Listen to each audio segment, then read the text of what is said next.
صحابہ کرام آپس میں بڑے خوبصورت مذاق کیا کرتے تھے۔ یہاں چند ایک واقعات بیان کرتا ہوں۔ روایت ہے کہ ایک بار حضرت ابوبکر، حضرت عمر اور حضرت علی رضی اللہ تعالیٰ عنہ ساتھ ساتھ کہیں جا رہے تھے۔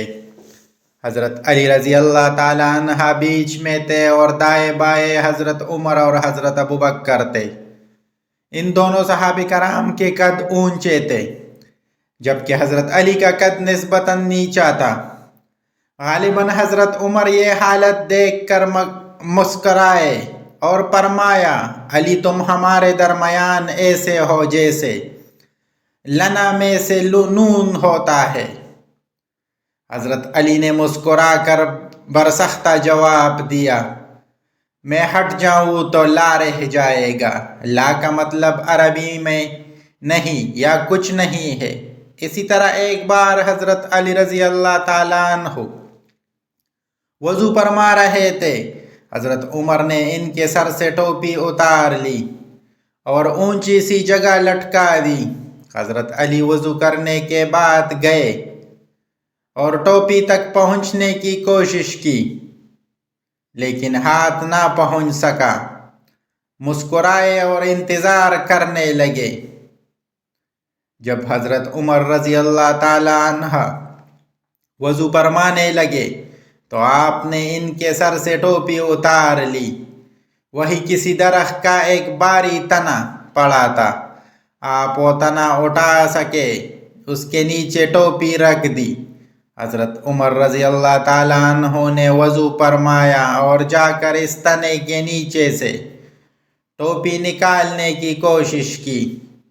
کافی زور لگانے پر بھی بات نہ بنی تو حضرت علی رضی اللہ تعالیٰ عنہ فرمانے لگے، ٹھیک ہے بھائی، میری ٹوپی نکال دو، میں تمہاری ٹوپی اتارتا ہوں۔ اور ایک مشہور واقعہ ہے کہ جب کئی صحابہ حضور صلی اللہ علیہ وآلہ وسلم کے ساتھ دسترخوان پر بیٹھے کھجور تناول فرما رہے تھے، حضور صلی اللہ علیہ وآلہ وسلم نے ایک کھجور کھانے کے بعد اس کی گٹلی حضرت علی رضی اللہ تعالیٰ عنہ کے سامنے پھینک دی۔ صحابہ رضی اللہ تعالیٰ عنہ تو ہر معاملے میں حضور صلی اللہ علیہ وآلہ وسلم کی نقل فرمایا کرتے تھے۔ بس پھر کیا تھا، ہر صحابی نے یہی کرنا شروع کیا۔ تھوڑی ہی دیر بعد حضرت علی رضی اللہ تعالیٰ عنہ کے سامنے گٹھلیوں کا انبار لگ گیا۔ جب کھجوریں ختم ہوئے تو کسی صحابی نے مذاقاً حضرت علی رضی اللہ تعالیٰ عنہ سے فرمایا، علی لگتا ہے تم کو زیادہ ہی بھوک لگ گئی تھی۔ حضرت علی رضی اللہ تعالیٰ عنہ اپنے سامنے گٹھلیوں کا انبار دیکھا تو معاملہ سمجھ گئے، مسکرا کر فرمایا، میری نسبت شاید آپ لوگوں کو زیادہ بھوک لگی تھی، کیونکہ میں نے تو گٹھلیاں چھوڑ گیا، آپ نے شاید گٹھلیوں سمیت سارے کے سارے کھجوریں کھا گئے۔